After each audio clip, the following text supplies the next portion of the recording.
All right, Alexander, let's talk about what is going on in the UK. And it looks like Rishi Sunak's position is starting to deteriorate in the UK, and Keir Starmer is waiting in the wings to take over. Not that much will change with Keir Starmer, but that looks like the situation. Rishi Sunak, how long has he been in office? A year plus? Yeah, It seems like just his over a year. tenure Yeah, is just, running. It's yeah. well, No, he's about not due quite a to year. Yeah, anyway. to be swapped out. Yeah, Yeah, he's exactly. about due to be swapped out. Exactly. He lasted much longer. If it's any consolation for Rishi Sunak, he lasted much longer than Theresa May and who else was in Well, Liz Prime Truss. He Minister's lasted spot? longer Boris than Johnson. Liz Truss. Liz I Truss. don't think he's. Sorry, I said Theresa May. Liz Truss. Liz Truss. I don't think he lasts as long as Theresa May, but there we go. But I mean, Liz Truss. Yes, I mean, I think we can now definitely say that we are in the closing months of this government, and it is falling apart. There were regional elections, local elections, by-elections in two parliamentary constituencies on Thursday last week. One was in Bedfordshire, one was in a place called Tamworth. These are rock solid Conservative seats.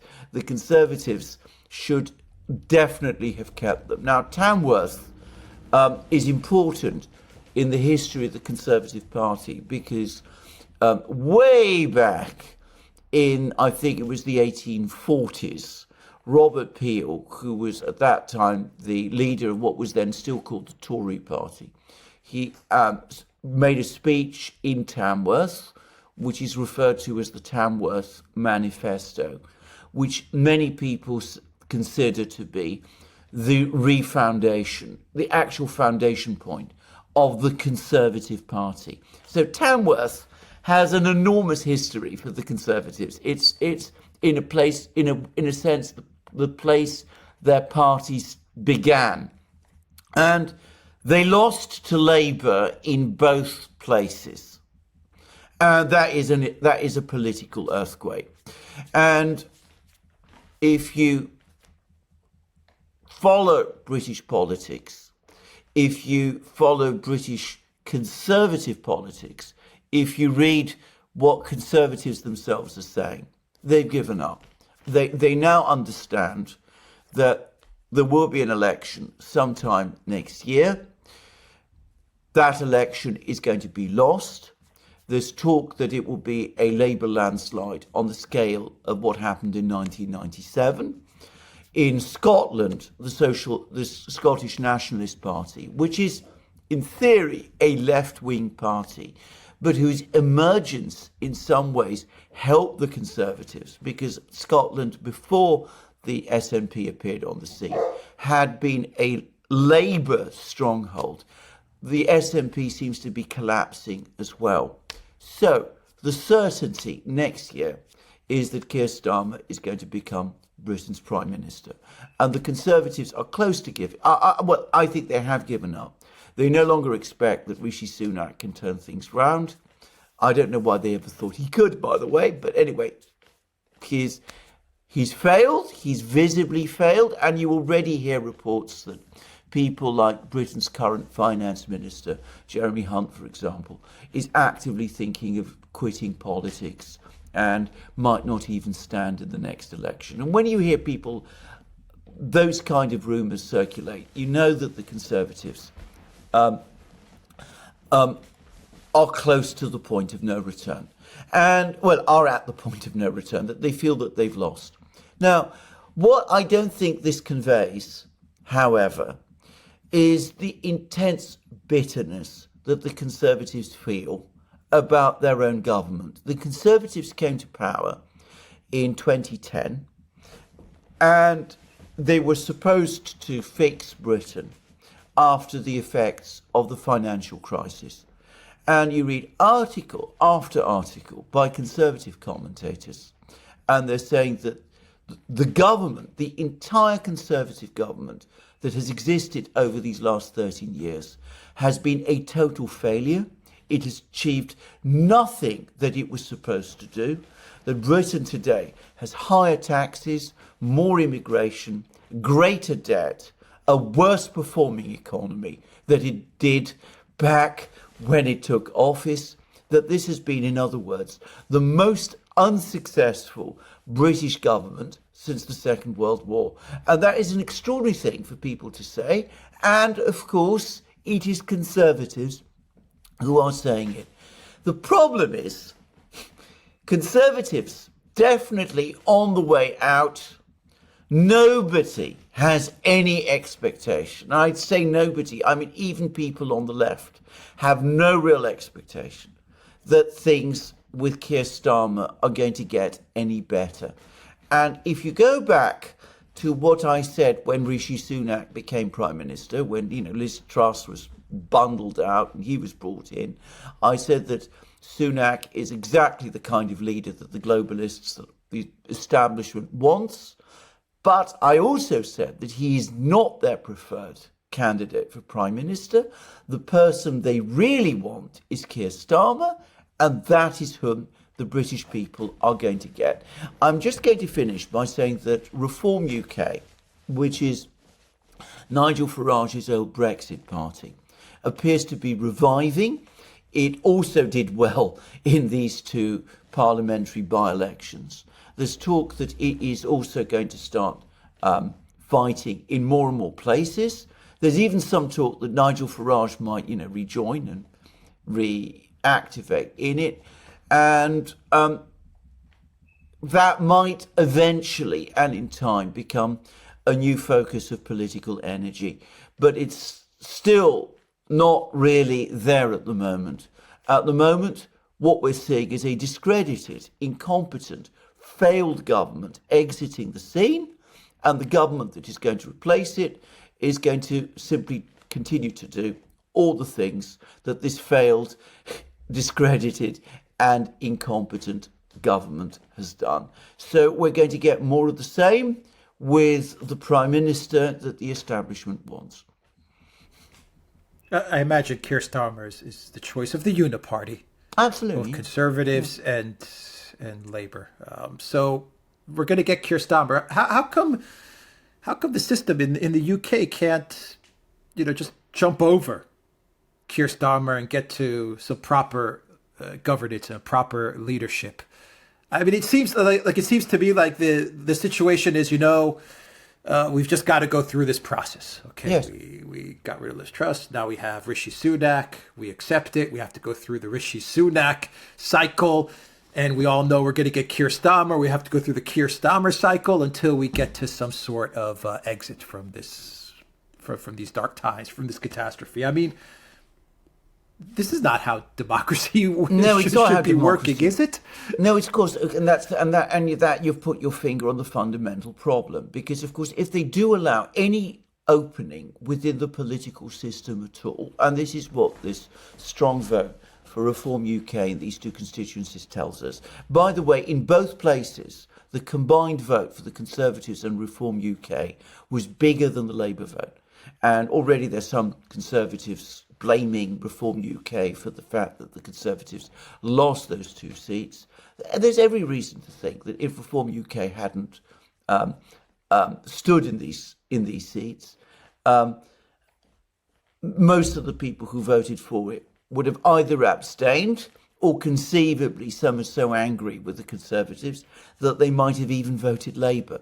But the point is, Reform UK is there.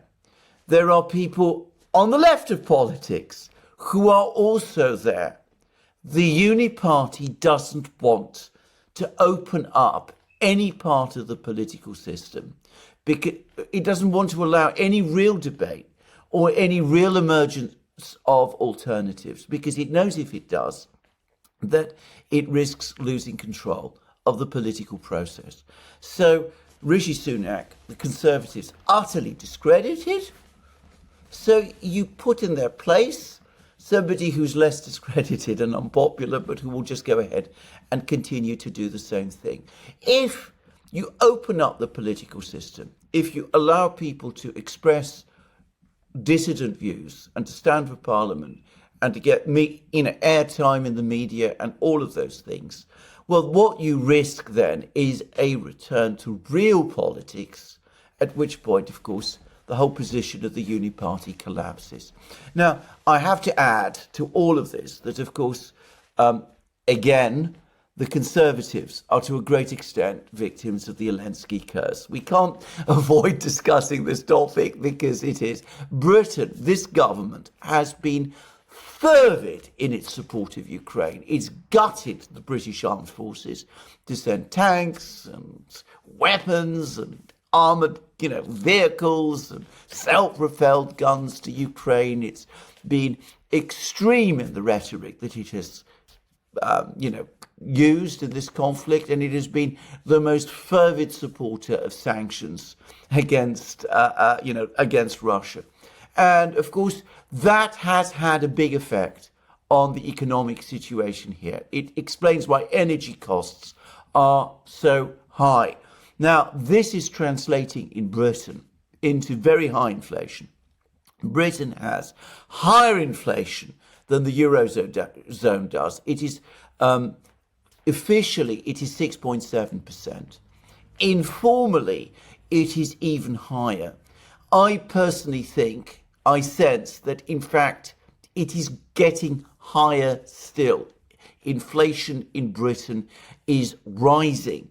That is the single reason why people are so angry with the Conservatives at the moment. I mean, they feel betrayed over Brexit, they feel betrayed over immigration, they feel betrayed over high taxes, and they feel betrayed over the high prices. And the high prices and the higher taxes are a direct product of the economic war. So we see that the British Conservative government is being affected by the Zelensky curse. But of course, Starmer assures us that he's going to do exactly the same thing. So we go from one failed government to another failed government. They're all going to do the same thing. They're going to double down on what has already failed.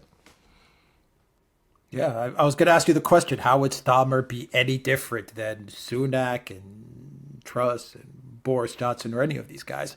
I imagine he's going to continue to provide whatever the UK has to Ukraine, whatever it has left. And to be fair to Zelensky and Ukraine, it was Boris Johnson that made these promises to Ukraine that they would get unlimited everything. And so it seems like Boris Johnson, Truss, Sunak, and soon-to-be Starmer are going to give Ukraine everything that the UK has. I mean, the UK is willing to empty out everything based on Boris Johnson's promises to Zelensky that he made in the end of March, early April, when Ukraine had a deal. The war could have ended, but Boris Johnson convinced Zelensky otherwise. So, this is Boris Johnson has kind of set this ship on its course, and I guess Keir Starmer is going to drive that ship. He's going to ram that ship right into the rocks. Exactly. Not far off. Of course, right there. The thing to say is, of course, the British establishment is absolutely united behind this policy. I mean, so again, dissent, disagreement is not permitted. You're not going to get into the media, the mainstream media here in Britain, if you start to argue that this thing isn't going well, that we need to sit down, we need to start talks, we need to look for some kind of a way out. I mean, there's much, much more debate about this issue in the United States than there is in Britain. And again, it's not difficult to understand why. Because, of course, firstly, two reasons. One, for the British establishment, for the political class here, the conflict with Russia is a priority. It is an even bigger priority for them than stabilizing the British economy. That may sound astonishing, but it's difficult to avoid the sense that this is true. I mean, this is something that they are absolutely all single-mindedly determined about. And if you listen to British spokesmen, if you listen to the language that some British officials use, it is extraordinary. So for them, it is a priority.